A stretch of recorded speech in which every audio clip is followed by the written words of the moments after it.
Most requested আমার মায়ের হাতের বিরিয়ানির রেসিপিটা আজকে শেয়ার করছি, আর সেটা আজকে মাই তোমাদের সাথে নিজে বলবে। Hi everyone. প্রথমে মাংসটা পরিষ্কার করে ধুয়ে নিয়ে তাতে লবণ, রেড চিলি পাউডার, পরিমাণ মতো সাদা তেল, তারপর ধনের গুঁড়ো পরিমাণ মতো, জিরের গুঁড়ো, সামান্য একটু ফুড কালার, কেওড়া জল, গোলাপ জল, অল্প একটু বিরিয়ানি মশলা, 3-4 চামচ টক দই, এগুলো দিয়ে মাংসটাকে ম্যারিনেট করে ঘন্টাখানিক রাখতে হবে। আলুগুলোকে সিদ্ধ করে একটু লবণ, একটু ফুড কালার মাখিয়ে নিতে হবে। কড়াইতে সাদা তেল দিয়ে এবার পেঁয়াজের বেরেস্তাটা করে নেব।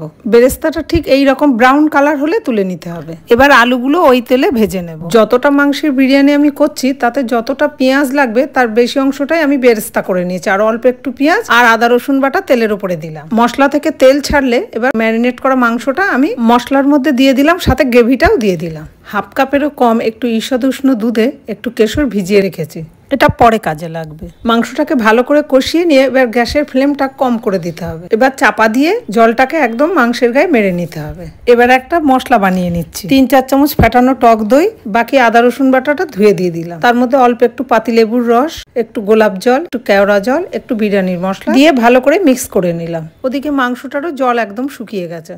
এবার হাঁড়িটা গ্যাসে বসিয়ে তাতে 3-4 চামচ ঘি আর একটু সাদা তেল দিলাম। এবার হাঁড়ির গায়ে তেল ঘিটা ভালো করে মাখিয়ে নিয়ে যে মিক্সারটা বানিয়েছিলাম ওইটাও দিয়ে দিলাম। আমি এবার দুটো লেয়ারে বিরিয়ানিটা করব। এবার আমি যতটা মাংস করেছিলাম তার অর্ধেকটা মাংস আর অর্ধেকটা আলু হাঁড়ির মধ্যে পরপর সাজিয়ে দিলাম। তার উপর দিয়ে আমি অর্ধেকটা বেরেস্তা ছড়িয়ে দিলাম।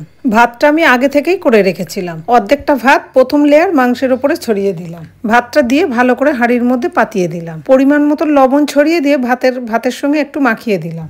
এবার আমি সেকেন্ড লেয়ারটা করছি। এবার আমি বাকি মাংস আর আলুগুলো দিয়ে দেব। তোমরা চাইলে বয়েল করা ডিমও দিতে পারো, আমি এখানে একটা ডিম দিয়েছি। আমাদের বাড়িতে আমি ছাড়া বিরিয়ানির ডিম খুব একটা কেউ খায় না। বাকি প্রসেসটা তো তোমরা বুঝেই গেছো।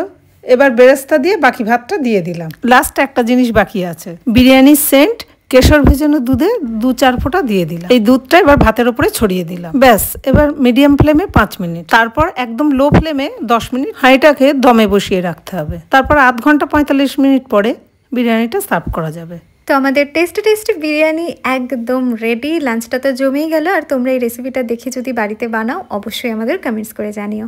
বাই।